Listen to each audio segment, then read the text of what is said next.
online right there. Oh. Awesome. All right, we're live. Welcome, everybody, to Beard Talk. Yeah, good to be here. For those of you who are on Instagram, you're not going to get to enjoy our theme, so you're just going to have me and Devin like awkwardly doing stuff.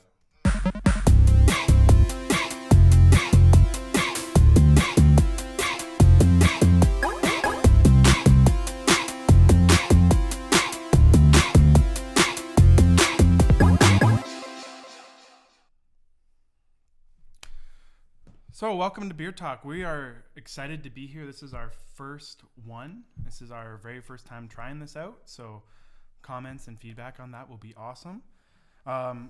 With light of everything that's going on, with the fact that we can't meet physically anymore, we're excited that you're tuning in to be here with us digitally.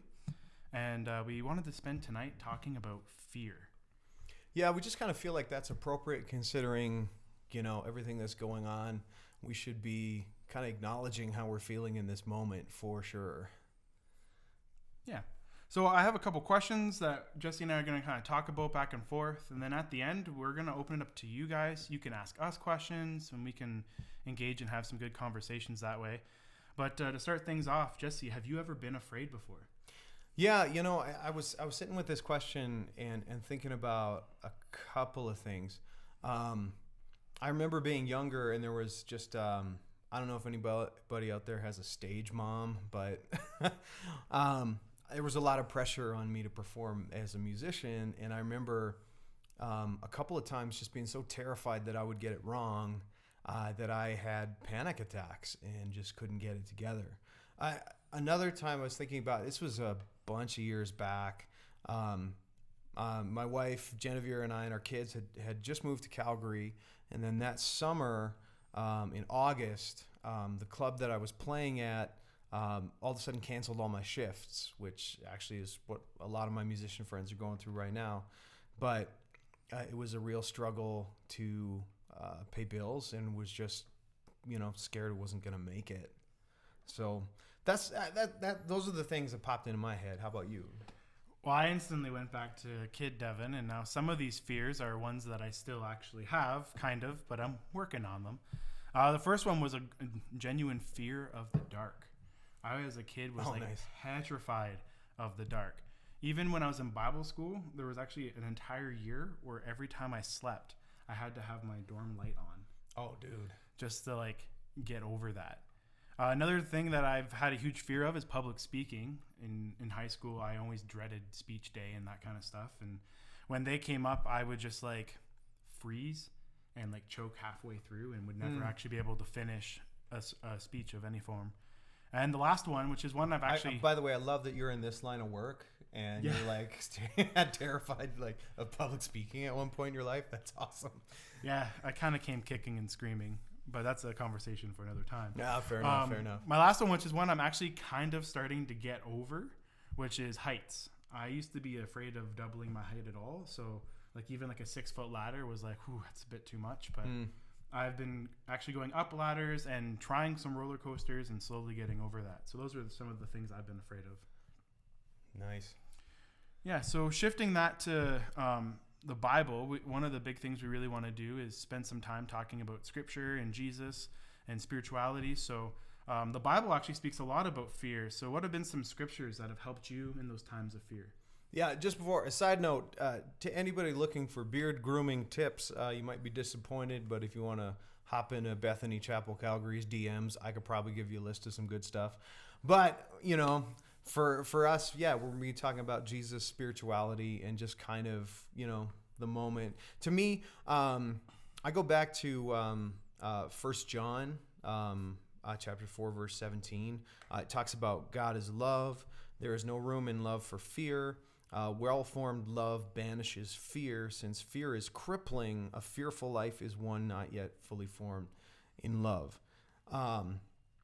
The thing that keys in for me about this is the fear is crippling. I think a lot about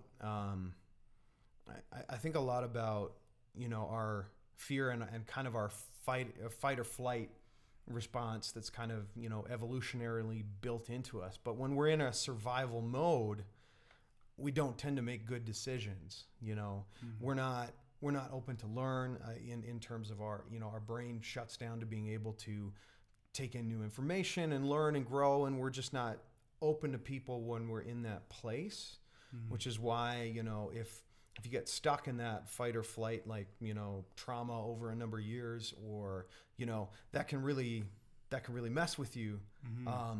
So I love this focus on God is love. Like, there's no fear in God, and just allowing God to move in us is moving from a place where we let fear dictate what we do, and we can choose love. Like, we have the opportunity to choose love. When we're in survival, we don't know how to choose anything but survival.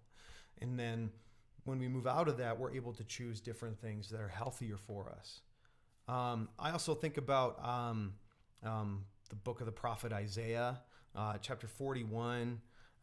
It says, "I pulled you," is God speaking to the nation, or the Hebrew people. It says, "I pulled you in from all over the world, called you in from every dark corner of the earth, telling you, you're my servant. I've picked you. I haven't dropped you. Don't panic.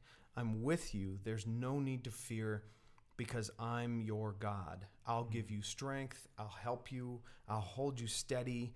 Keep a firm grip on you." I think especially in moments where we're afraid or fear is kind of driving the bus, that idea, I mean, we hear it at Christmas, right? The song Emmanuel, it's all over the place in church and, in and out in the world, classic Christmas carol, right? But the actual meaning is God with us. And I just think that reminder, God hasn't abandoned us. God hasn't abandoned you. God enters into what you're going through and walks through it with you. So, and that's that understanding too, that, why Jesus, the incarnation, Jesus walking around in a body is so important to our spirituality, because the experience of knowing fear and struggle and pain in a human body, there's that understanding that God knows. God knows what's going on from us in our physiology, in our spirit, in our soul, in our mind, everything. So I think that's where I kind of land with that. Yeah, for me, I was taking it in the perspective of a couple of situational scriptures. Yeah. So one Old Testament, one New Testament. Got to hit the whole book. So, sorry. Joshua 1. Gotta get them all. Yeah. It's very Pokemon. Gotta catch them all. You know me. So Joshua 1:9 says, "Have I not commanded you? Be strong and courageous. Do not be frightened, and do not be dismayed, for the Lord your God is with you wherever you go." And I love this because this is Joshua in his moment where he's becoming the leader of the Israelites. And he's at a point in his life where he has a genuine reason to be afraid. Yeah. Totally. His predecessor, Moses, pretty much failed. Like, he brought them through the desert in the wilderness time, but he didn't get to, bring them into the promised land. And now he's here with this group of people that are willing to trust him, but he's going into an unknown. He's going into a land that God's promised him, but people live there. So there's that whole situation there too. And he has a reason to be afraid and to be worried. But here God is with him, just saying hey, I'm with you. Don't be afraid. I got you. I got your back. And then, totally. Then the other one, which is one actually Jesus says in Matthew 14 verse 27, it says, "But immediately Jesus spoke to them, saying, 'Take heart, it is I, do not be afraid.'" And this is a point where the disciples are actually out on a boat in the middle of the water, and Jesus had finished speaking to a crowd. So he went off to pray by himself for a little bit, and after he finished that, he's just like, you know what? I'm going to go hang out with my disciples. So he walks on water out to them. So as they see this figure coming towards them, they assume the worst and think it's a ghost, freak out and start screaming. And again, another real situation where you could actually genuinely be afraid.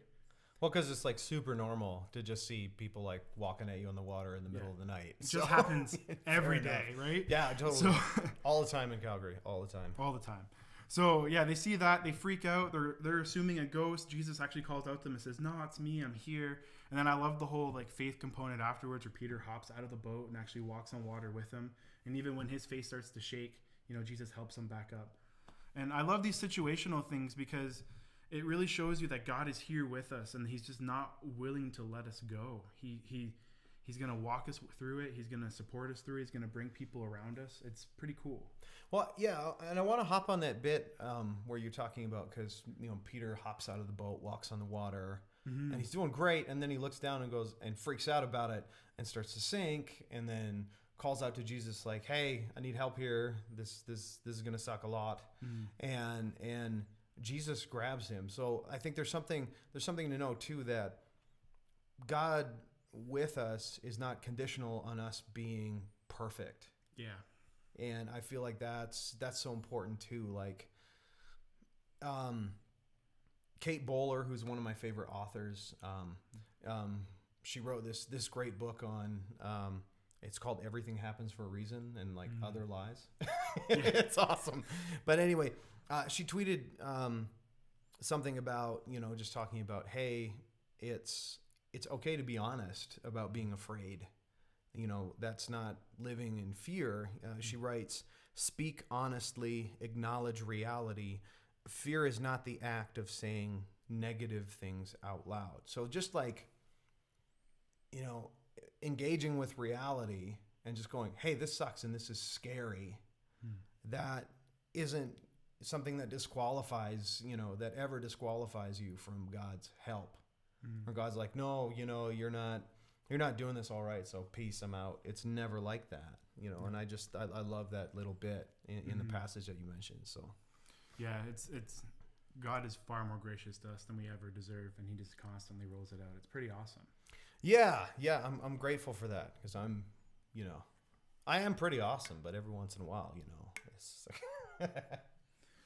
yeah, I mess up too. Too much. Okay, no, fair enough. Okay, it's awesome. okay. We'll talk about confidence later. Oh, hurting all of my feeling. Just one. There's only one left at this point. So I thought, as now we've talked about a little bit about Scripture. We've talked a little bit about things that afraid us. Good English. Yeah. And then that's awesome. I was kind of thinking, let's kind of wrap this up with our talking part, anyways, about how can we handle fear then. Right. Well, I kind of go back to the Kate Bowler thing and go, acknowledging reality, naming things for what they are. It is scary right now. Yeah. And to pretend and repress that feeling is just, it's bad for your mental health. It's bad for your physical health. And there's a long tradition in the Jesus tradition, as well as in the Jewish tradition. It's called lament, which is basically naming things as they are and going, "Yeah, this sucks. Yeah, this is hard," and calling it as it is. We need to do that instead of, we shouldn't pretend and kind of repress those feelings. We need to walk through those feelings. It's important to engage with that. I think also, my background is with like contemplative spirituality, so a lot of like meditation, quiet prayer, that kind of stuff. I think it's always a good idea to just, in any situation, just take a couple of deep breaths and just, that quiets your body, but it also helps you to kind of quiet your mind. Other practical things, nature, right now you can get out into open spaces. They're still safe. And nature, being grounded in that way, is just very healing. And I think the last place I would land is just always recognizing that we're not alone. Whether we're in community virtually, talking to each other like this, or if we're, once this is done, we can be in community, in physical proximity to each other again. But just to always, when things are tough, when things are challenging, there's always going to be that little voice going, "You are by yourself in this. You are alone in this." And just to step back, take that breath and go, No. I know that's not true.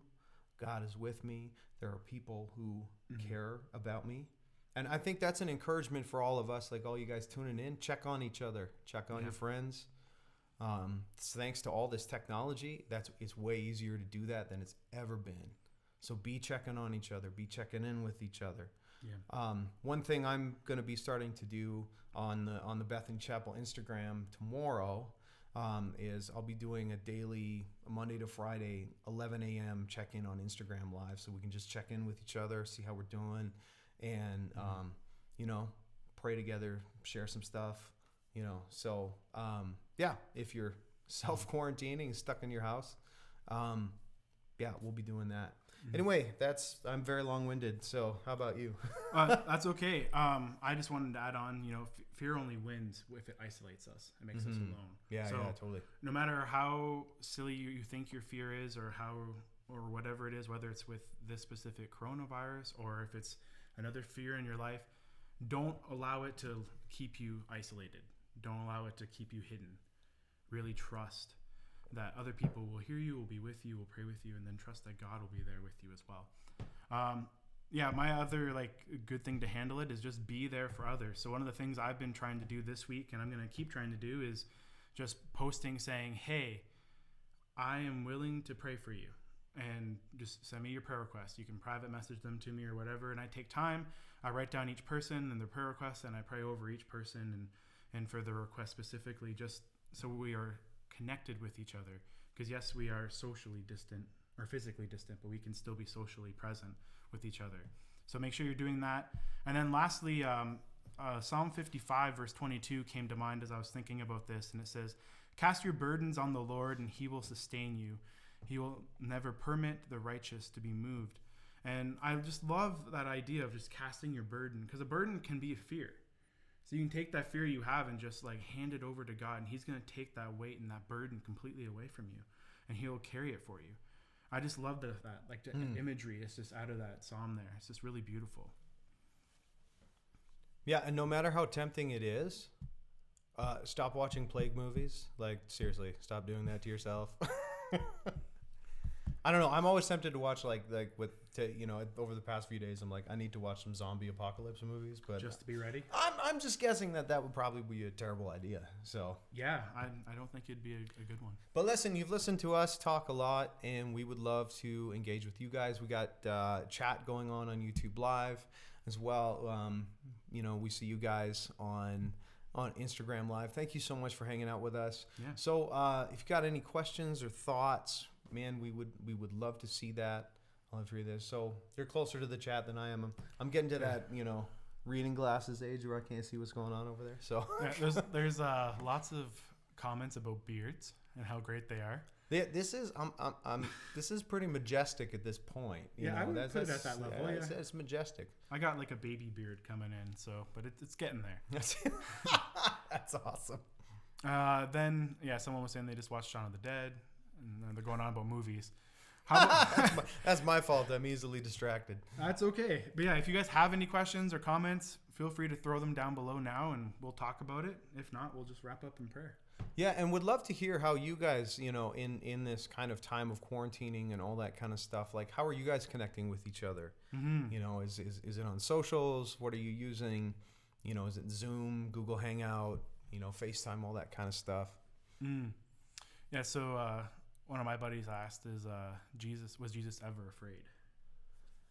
Well, I think, if we look at, if we look at the gospel accounts, there's Jesus in the garden before, praying about, and there's he's sweating blood. He's it's pretty heavy. And he's like, God, if there is any other way to do this, I take this from me. Yeah. I think we can safely assume, there's this temptation sometimes, I think, in Jesus' spirituality for us to, because Jesus was fully God, then he didn't experience this. So it's kind of basically like a cheat code in, Halo. So, yeah. But our tradition tells us that Jesus was fully human and experienced hunger, pain, being afraid, all that kind of stuff. So I think it's safe to say that Jesus experienced that. Yeah. Yeah, I would definitely, because he said that he experienced everything. So he would have had to have experienced fear. That was the example I thought of too, actually. It came to my mind was that moment when he was praying right before he was arrested. Let's see. Kara says that her family's been FaceTiming to keep in touch. Which Awesome. is great. Yeah, there's like, Thank you, Apple, for that. yeah, there's so many different video chat platforms that you can just hop onto. So it's pretty cool that way. Well, and we really benefit from that too, because it's like being able to see another human face is just, it's so awesome. There's really something to that, that makes it a more real connection, I think. Yeah. And then my buddy Jeremy followed up with saying, so we should follow his example with fear, with prayer and faith. Yeah. And being honest about the emotional experience of that. Like we don't have to go, no, I'm not afraid, And I honestly, like, just speaking to the guys who are on right now, like, there's a lot of, we can deal with a lot of social pressure and and male archetypes about, man, push it down, push on through, don't show fear, don't show that. And I think that has been so deeply unhealthy for us that we need to stop doing that. It is acknowledge being afraid and take that honesty to God. God can handle it. Yeah, I agree totally. One of the big things I had to realize when I moved here actually was that I was afraid to move across Canada. Alberta is terrifying. I'll give you that. It's yeah. But no, that's a huge deal. Sorry, I didn't mean to trivialize it. That is big. Yeah, and then he says that when Peter was afraid and walking on the water, Jesus told him to look at him, which is a pretty powerful statement. Yeah, totally. This guy should be running the podcast. You're so good at this. Yeah. Oh my word. No, but that's true. The focal point is important. Yeah. Yeah, I think fear is just something that we just gotta realize that it's there. Don't deny its presence, but don't let it control who you are, which is easier said than done. I mean, I'm saying this and I'm guarantee you I've failed to fear many times, but well, and sometimes I think it's really easy to stay in a place of fear. Yeah. Like we as human beings do really stupid stuff to each other when we are afraid. It's a lot. It can be easier to stay in a place of fear than having to confront what that is in us that is making us afraid. A lot of, I talk to my kids about this, but when we're talking about things like racism in particular, where people often fear, we fear people who are different than us. We fear a different experience. And because of that, then we sit, not to be all Yoda about it, but fear can turn to hate if it sits there and just simmers. Yeah. And then it's much harder to deal with that. But if we can deal with our fear reaction and move past that, we can move into a place of reconciliation and wholeness with people and with ourselves. Yeah, and actually, he said, what about anxiety? And because the fear and anxiety are very close in relationship and feelings. Yeah, I think my perspective on that is, I think the tough thing is because, are we talking just like general anxiety, or are we talking like, because there are people who actually need to be treated for anxiety. So there's a neurological aspect to that. So I wouldn't say that I've studied that enough to have an authoritative opinion. He's talking about general anxiety. Yeah. Honestly, with stuff like that, one of my favorite shirts says, "It's okay to have Jesus and a therapist." So, I think it's important to reach out for resources when you need resources, and there's no shame in that either, too. Like, I don't think we should ever feel shame in going, I can't handle this. I need some help here. whether that is whether that is medication or therapy or both, as well as being in community, supporting each other is a big part of that too. Yeah, I agree. He said, "Did not David have a psalm about darkness?" That song's not coming to mind. No, I always think about David as like the original blues musician. Oh, okay. Because it's, I call it like the difference between emo and the blues. Okay. Because the blues, came out of this place of just like real oppression and, somebody's going to come get me because of this. And, it's really earthy and real. Like the blues is such a real thing, and you see a lot of the blues especially in the Psalms of Lament. But, I make fun of emo. So like, Dad didn't give me the car. My parents don't understand me. Over a D sus chord. So, okay. I'm simplifying. I'm terrible. If you're huge emo fans, I apologize. I take it all back. Let's all go listen to Dashboard Confessional in 2003. It's fine. Yeah. I agree. Any other questions or comments? Yeah, aside from my wife telling us that we should do a jig on Instagram, everybody's just chill. Oh, boy. I don't know if they want to see that. The whole reason I play music is so I don't dance to it. As a Mennonite person, that doesn't work out that well. Alrighty. Well, I think we'll wrap this one up. We'll close off with a word of prayer. But before we do that, would love to hear from you guys, like later on, like shoot down some comments about like topics you want us to talk about or scripture verses or anything like that. Just like share with us. We got an idea for the next couple of them, but we would love to keep this going well far and beyond after the coronavirus is behind us. So yeah, and in the meantime, we just want to, as much as we can, serve you guys and hopefully provide some encouragement, some perspective. And again, we appreciate your perspective too. It's not like either one of us has the corner on any of these topics, and we just appreciate learning together in community and just trying to work this stuff out. Yeah. So thanks for your time, and I'm going to wrap us up in a word of prayer, and then we'll see you next week at 7. All right. Oh, we're not traditional Mennonite, Dad. Oh, okay. Sorry. Yes. No, we're not traditional Mennonite, but it's not because dancing is wrong. It's because I'm unable to do it.